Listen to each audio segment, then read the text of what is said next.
Hello, greetings, my friends. This is Gilles. I wanted to come and I'm going to pull a few cards to see what's going to be for this month of December. That's going to be monumental. It's going to be huge amounts of energy shift that will be going on.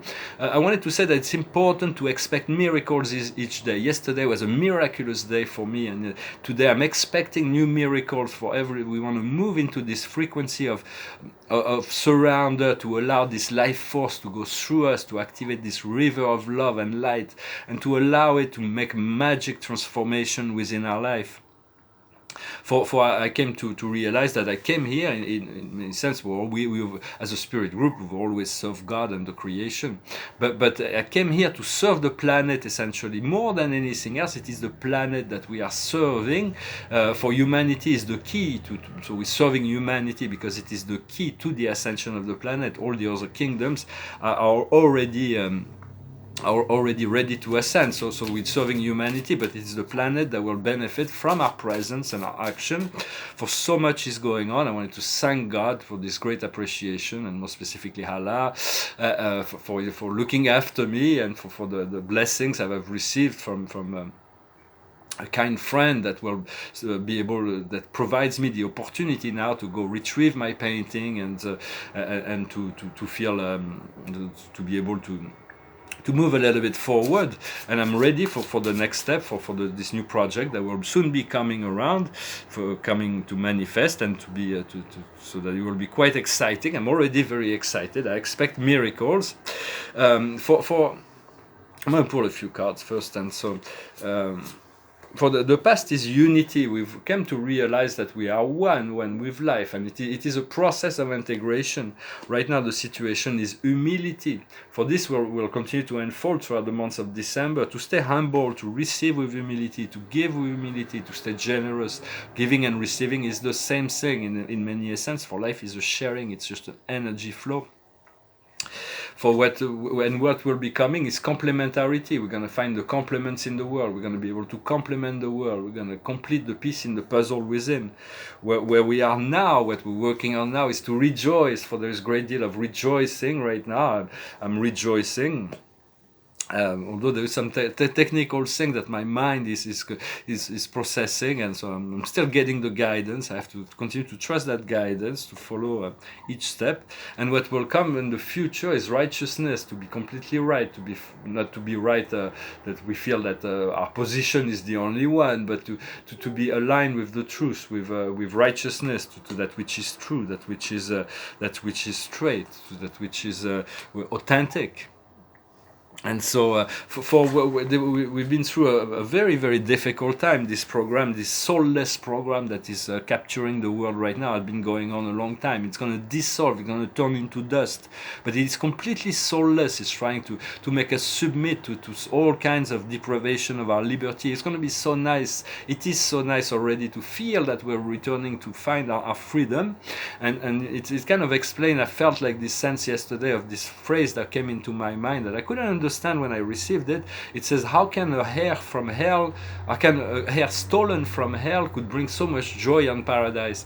But in essence, what we're living now is so absurd, so surreal, that when we get to paradise, we'll have wonderful stories to tell for those who have never known this kind of illusion. So we'll have, everything will be integrated, and we'll be laughing about all that really soon, if not yet.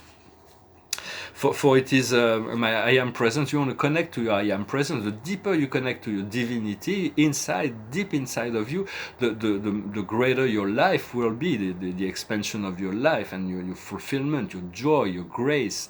All of that will unfold. And for my I am presence, I've been working with this spirit, the spirit minister for like 30 years now. So for it's always been with me, but consciously, and so now I have a really good connection with it. I mean, it's like I am able to receive guidance very, and the spirit minister is like a great interpreter of what is going on in the unseen, in the invisible. It tells me which spirits are interacting with me, with what is going on for me in relationship to so many aspects of my life. So it is a wonderful, for it is a non-intrusive presence. It's pure the communication and connection to this great spirit is purely voluntary. God will never interfere in the free will. There is this law of free will. It is so beloved and protected by God that God will not interfere. It's just when sometimes there is like collective needs for evolution, then at which point the free will goes out. Everybody has to accept this will of God. For very soon, for on French TV, I realized that when they talk, sometimes they talk about a musician or an actor or a public personality, and they say, well, this person believes in God. But although he believes in God, he has talent. You have to forgive him for his ignorance. It's like they're so atheist. They're so conditioned to believe that their point of view is so. So when in essence, for me, I respect all beliefs, of course, but for me, in essence, to be atheist is to be arrogant within our ignorance, and because as we ascend, we can to realize there is a higher intelligence, a higher life, a higher force that sustains the whole program. So. And all those people are pretend to be Cartesian, to revendicate the atheism because of René Descartes, who wrote was a philosopher. But what they do not know, because they haven't read Descartes, they pretend that, but because Descartes was the philosopher of doubt. He doubted everything except one thing, which is the existence of God. For Descartes was deeply a believer in the world of in spirit and God. So it is funny. I'm kind of like I'm always laughing at that, to see them criticizing those. So a lot of people that have their faith and belief, they do not even dare to talk about it publicly on television. But I'm gonna be coming into that picture, and I'm gonna to comfort that, because in some sense, very soon this eternal presence of God will manifest on this plane, and so a lot of people will have to, that are atheists, will have to rethink their thinking. Yeah? They're not gonna have any choice. Yeah, they are beloved by God, and God respects their free will and free choice not to believe in their own eternal reality. And even there is Catholic here in France. I see they're Catholic, or even around the world. They're Catholic, but they do not believe in God, and they do not believe in eternal life. It's more like a cultural, well, I'm Catholic, you know. It's like, well, but then, but they believe maybe the Christ existed, but they think it's like some dead person that existed 2,000 years ago. They don't realize it is a living presence, the golden white light of truth that can emerge from within their heart. And there is so much of that is emerging right now with this confinement. Everybody's faced with themselves, and so they're like, so they're discovering we're discovering new frequency as we ascend, as our consciousness is being elevated. The invisible world become conscious, a subconscious sort. We're getting closer to being to integrate all kinds of invisible energies. For life is a banquet. It's like but it's, if you don't like something that's served at one table, go to the other table. If you don't like what's on your plate, just put it down and pick up something else. What other people eat from that banquet is none of your business. Just eat what you like. There is so much in this life that can be given to choose. And as we ascend, we move into this feast of consciousness. We're going to be able to move into the realm of connectivity, where we'll be able to be in constant communion and communication with divine energies. And so be prepared for that and expect miracle each and every day. And so I also wanted to say about there's all kinds of habits that are deeply anchored within our subconscious, within the roots, and they need to be cleared up. But it's very difficult because they're connected to emotion. Emotion will lead us back to those habits. So ask the flame of ascension, the flame of resurrection, the energies of ascension to dissolve that emotion that is connected to those habits that will definitely, because there is no good or bad. This great mythological story, probably the most famous of all, about this Garden of Eden, for it is a mythological story, it is a symbolic story. But this tree of knowledge that they call the tree of knowledge is actually the tree of ignorance, because who knows, we'll go to the tree of life, to the unity of love. We'll not try to make good and bad, because that is really the ignorance of for only God knows. God knows, and so allow that to move back to the tree of life, rather than this tree of good and evil, and to feel the energies, all the energies that are passing through you, to in order to love and to find the love and compassion for yourself, to accept yourself as you are, and to continue to love yourself throughout the process. For we are preparing for a massive energy shift in December, and And it's important as we can to love all to have the love and appreciation for all that makes up our life, whether it's like a cup of coffee, our computer, our car, the little birds out on the trees, the cats, the dogs, the children, the chairs, the everything. We've love into all material reality, all people. The more you can do that, the more you create this unity consciousness, which elevate the realm of matter. So be peace, be light, be love. So that is really the message: to be peace, to be light, to be love. And because this matrix have been trying to remove spirituality from the consciousness of humanity in order to destroy it, but they will not succeed. They failed in their program. No matter what they continue to do, it will all vanish all of a sudden like this. For you are so much more than this life. You are so much more than your body. We are so much more than our body, our mind, our emotion, our thoughts, our beliefs. We are connected to this great soul that is so much more. And the key is to live in our heart in order to align with our soul, and to melt with all that is, as we continue this melting. For there's going to be the return of the goddess of creation. She has never really left, but she's going to come back into the forefront. For all that was created as a mystery. Everything is a mystery. Every being is a mystery. Every star is a mystery. Every planet is a mystery. Everything is a mystery. No matter how much you learn from something, there is always more mystery to be uncovered. So it is part of the great program that our Father, our Creator, planned for us to discover the mysteries of life, and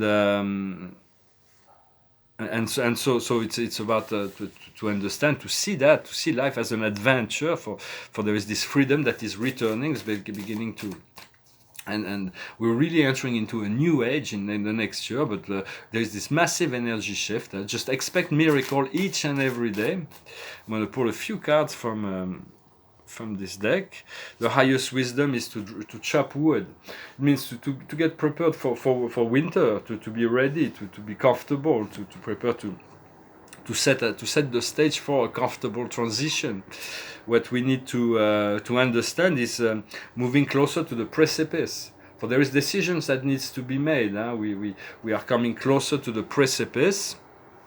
And so we're going to take decisions. We need to understand which is the right decision. Sometimes it is good to trust and to allow the whatever comes into your mind, comes into your intuition, to accept that as maybe it is the best solution before we chop it up and we dissect it and we think it out and we try opposing whatever sorts. What we need to do is happy to realize everything is perfect. Everything will crystallize in due time. Everything is crystallizing as we to see life as perfect, as everything is in a perfect state, and to move into the perfection that already is. And the outcome is into the sea. It's going to be about a leap of faith, jumping into the sea, the desire to return to our source and our heart and the connection, and to allow that to fill us, to heal us, to fulfill us. Well, I hope this message was interesting for you. I wanted to thank you for your likes, your comments, your subscriptions, your donations if you can. And if you want a private session, I will honor those connections, the sessions that I'm planned and what I'm planning. Now I will soon no longer have the time. So, but your heart will continue to guide you. Eventually we won't need so much to be guided from outside. We'll realize we have this inner guidance. I'm going to finish with this song. And it's called Love. It's from John Lennon. Love is the most powerful force on the universe. Love, there is celestial love, that is Neptune, and terrestrial love, that is Aphrodite, that's Venus.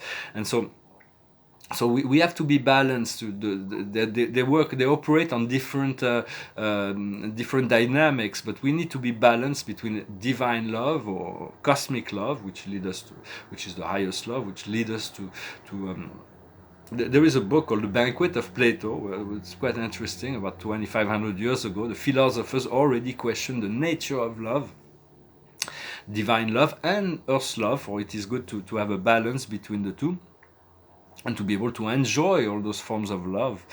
So it is called Love. It goes like this. Love is real, real is love. Love is feeling, feeling love. Love is wanting to be loved. Love is touch, touch is love. Love is reaching, reaching love. Love is asking to be loved. Love is you, you and me. Love is knowing we can be. Love is free, free is love. Love is living, living love. Love is needing to be loved. So do not forget to love yourself and start with that. It's the best place to start with. As we love ourselves, we love the world, we love all that is around us. And all the beings around us will naturally attract the perfect match for us. For there is this great preparation for the reunions of soulmates. And the card of the day is the Seven of Ariel. She says, you made good investment. Be patient. We always harvest what we sow. Utilize every experience to create new projects. So great opportunities are arising, and all things will come into balance and harmony very soon. So be already in the joy, in the receptivity, in the humility of receiving the grace from the universe, and always be thankful to God, to your higher self, for aligning you into this highest path for yourself, so you can be the highest version of yourself. I thank you very much. I wish you a wonderful day, and I'll talk to you later. Namaste.